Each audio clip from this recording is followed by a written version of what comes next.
no one has ever seen God. But Yeah. if we love one another, God remains in us. His love is perfected in us. Well, that's a tricky question to some extent. I welcome the question, but we do know that Moses was allowed to see part of God. He couldn't see him face to face. So I imagine here that nobody's seen God, at least in New Testament times, face to face. I'm not sure if you'd like to dispute that, that's fine. But Moses saw the back part of God as he was retreating. That's quite clear. But nobody's seen God face to face in an intimate way. I think that's the meaning there. It's a bit tricky Mm. because John, Mm. the writer, uses the word to see sometimes in a sort of metaphorical, Yes, that's figurative true. way. So no one has ever seen God. The parallel here is interesting, right? No one has seen God. The Son has made him known. So I would argue that the word translated see there Yep. is synonymous or parallel to Yes. known, to revealing. The sort of metaphorical way. What do you think That of may, that? I think that may well be true, but that would solve the problem. Nobody's seen, and the word seen is used in the New Testament for understanding rather than seeing literally. So nobody's fully understood God in the way that Jesus did.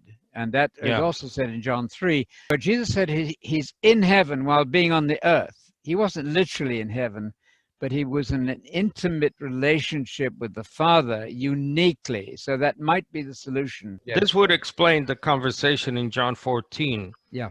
where he says actually the apostles ask, look, just show us the Mm. Father. Yeah. Can you imagine?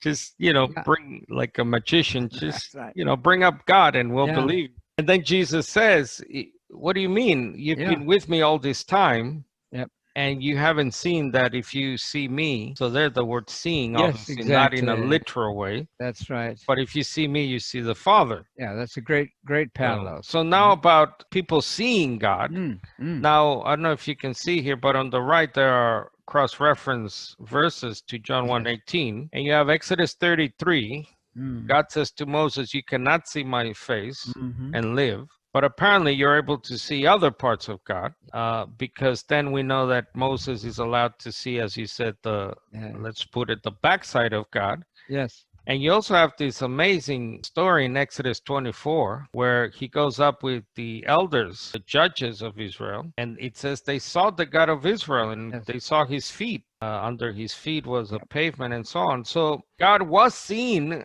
He allowed people to see certain parts of himself. That could be a vision. That last one, who knows? They saw him in Right. vision. I don't know. That's a somewhat insoluble problem.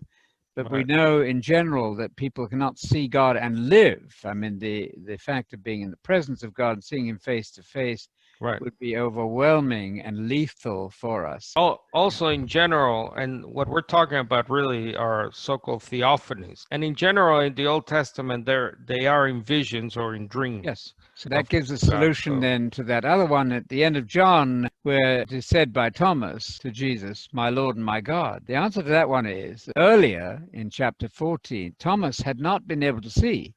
In that conversation where Philip was there and Thomas was there, Jesus said, have I been with you so long and you don't get it? You don't see it. If you've seen me, you've seen God. Doesn't mean he's saying he is God, of course, but you've seen the Father at work in me. Finally, Thomas got it. My Lord and my God, my Lord Messiah, now I see my God in you, which is what I couldn't see in chapter 14.